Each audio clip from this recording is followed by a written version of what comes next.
Halo guys, assalamualaikum.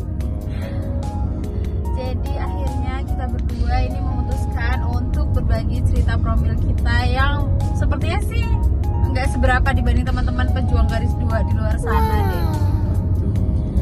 Jadi perjalanan pernikahan kita ini insya Allah on the way, beberapa bulan lagi kita 8 tahun. Yeay, apresiasi banget buat kita berdua ya. Karena kita bisa bertahan sejauh ini dan insya Allah forever, amin. Jadi buat kalian yang berjuang garis 2, semangat juga ya. Oke guys, nah sekarang kita mau cerita. Sebelumnya ini tuh kita berdua selama pernikahan itu tidak pernah LDM gitu. Jadi kita selalu bareng dan kalau kalian juga sama, selalu bareng dengan pasangan kalian. Kemudian belum dikaruniai keturunan sampai dengan tahun. Itu sih menurut kita lebih baik kalian juga periksa ke dokter gitu untuk memastikan kondisi kalian.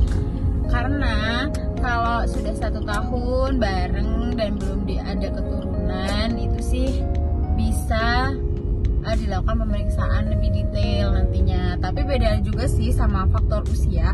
Jadi kalau usianya sudah di atas 30 tahun ya di bawah itu juga sudah nggak apa-apa kalau mau ke dokter gitu, karena usia itu juga mempengaruhi. Nah, kita itu tuh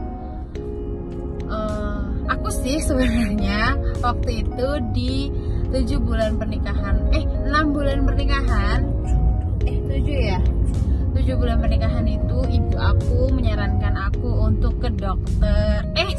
Salah. Pijat dulu gitu.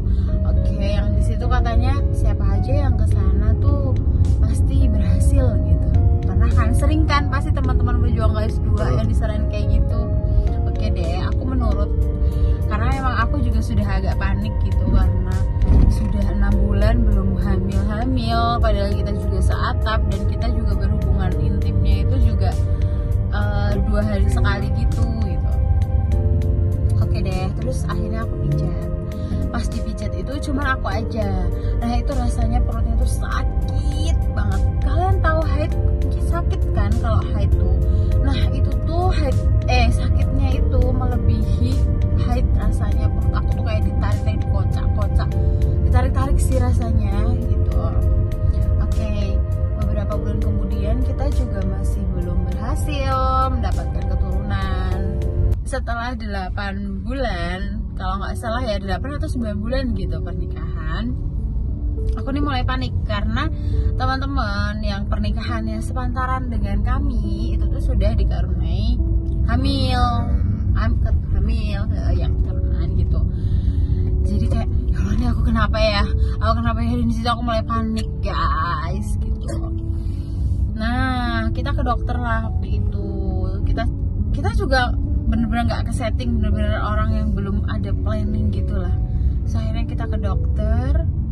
Awalnya kita mau ke AMC tuh yang, tapi tuh AMC tuh adanya malam banget gitu ya.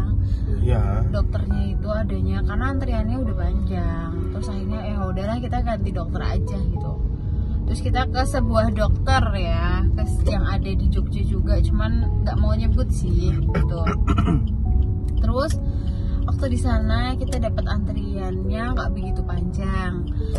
Habis itu kita dipanggil, aku langsung di USG gitu, karena pasti kan ceweknya akan dicek gitu.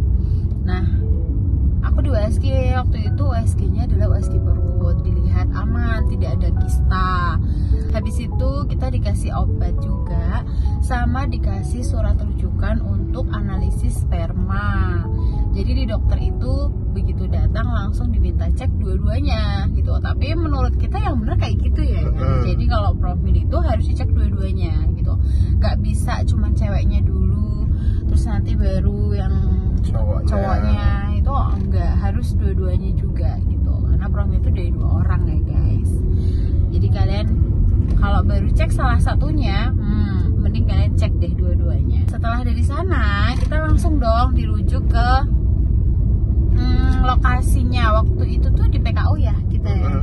Rujukan pertama itu di PKU Muhammadiyah. Bukan, di lab deh. Kan waktu itu yang pertama kita di lab Cito apa ya? Lab Cito. Kita ke lab Cito untuk analisis sperma.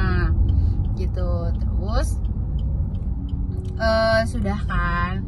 Syarat analisis sperma itu adalah tidak berhubungan intim dulu selama minimal 3 hari kalau nggak salah gitu. Nanti dicantumin aja deh ya, ada kayak syarat analisis sperma gitu. Kalau nggak kalian googling ya guys, searching ya. Jadi ada kok maksimal 5 atau 6 hari gitu, minimal 3 hari kalau nggak salah gitu. Nah itu dites, kemudian hasilnya keluar. Ya kita nggak ngerti, kita tuh baca hasilnya, cuman kayak apa ya ini gitu. Habis itu kita datang lagi ke dokter itu dan dibaca sama dokter itu, kemudian disampaikan diagnosis yang bikin kita dar-dar gitu. Sebenarnya beliau ini tuh bagus gitu, cuman penyampaiannya aja yang membuat kita kayak gitu. Terus waktu itu aku cuma bertanya terkait hasil itu gitu, apakah itu terpengaruh oleh faktor A, B, C, D dan lain-lain gitu. Katanya enggak ada mbak gitu. Oke, kayaknya terus kita pulang, kemudian kita sudah dapat surat rujukan untuk periksa selanjutnya ke rujukan dokter lain gitu kan.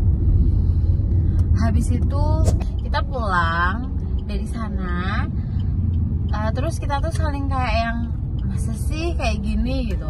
Mungkin hasilnya yang nggak oke aja, terus kita tuh kayak masih nggak percaya gitu loh dengan hasilnya, dan kayak ya udahlah, kita juga belum ada 1 tahun kok gitu, ya udah kita nikmati aja dulu gitu ya waktu itu.